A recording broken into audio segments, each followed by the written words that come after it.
Hello guys, welcome back to the channel. तो एक नई सीरीज यूजीसी नेट इकोनॉमिक्स के रिलेटेड जो हम क्वेश्चन पेपर कर रहे थे इकोनॉमिक्स का लास्ट 2 वीडियो से, उसको ही कंटिन्यू करेंगे।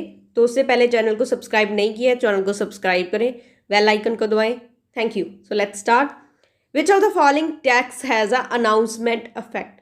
कौन से टैक्स का अनाउंसमेंट इफेक्ट होता है? Answer is excise duties. Answer is C. Which of the following tax is within the jurisdiction of union or central government as enumerated in list 1 of schedule 7 of India of Constitution? Answer is D. Taxes on sales and purchase of newspaper and on advertisement. A tax imposed on commodity according to its weight, size and measurement is called specific tax.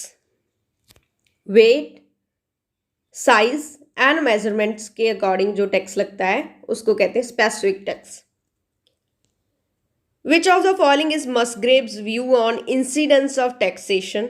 कौन सा Musgrave का view है incidence of taxation पर? Answer the first option is settlement of tax on ultimate tax payer. Formal and effective incidence of taxation. Third is changes in the distribution of income for private use arising from changes in budget policy. D is the final direct money burden of the tax. Answer is C. Changes in the distribution of income of private use arising from changes in budget policy. So, next is for the Hindi medium students.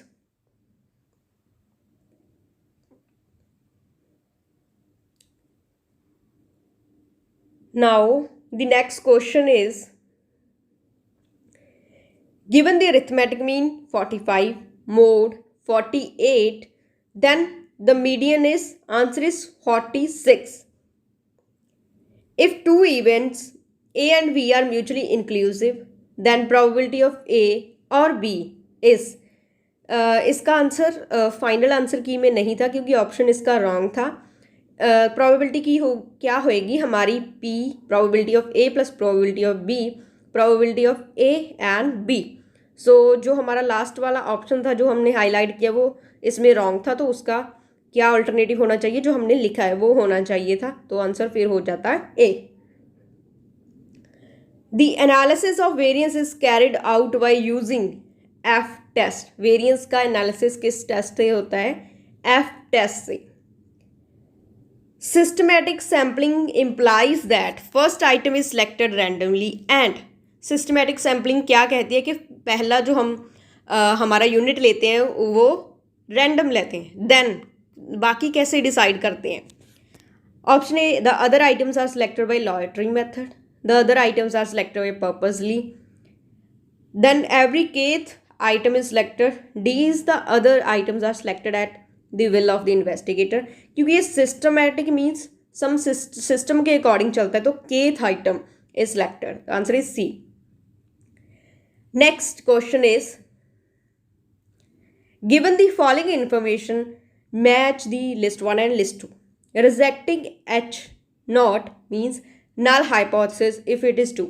अगर हम null hypothesis को reject कर देते हैं जब वो true हो तो वो type 1 error होती है।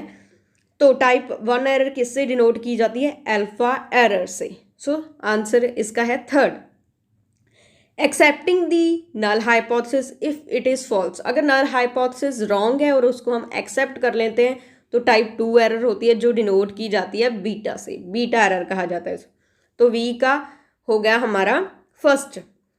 Probability of rejecting null hypothesis when it is false, कि टाइप 2 एरर की जो हमारी होती है वो किससे मेजर की जाती है? आंसर इज, जो हमारी प्रोबेबिलिटी रिजेक्टिंग नल हाइपोथेसिस की किससे रिप्रेजेंट की जाती है? Answer is fourth, 1 minus beta error, that is error. इसको क्या जाता है? पावर ऑफ टेस्ट भी कहा जाता है। Then measuring the sampling variability due to random force. Random force से सैम्पलिंग की वेरिएबिलिटी जो मेजर करता है वो है स्टैंडर्ड एरर। द आंसर इसका है second. Now, geometric mean is theoretically considered as a best average to construct the index numbers. Reason क्या है इसका? Geometric mean is used if the range of observation is extremely large. तो both true है, both A and R are true, and R is a correct explanation of A. So that's all for today.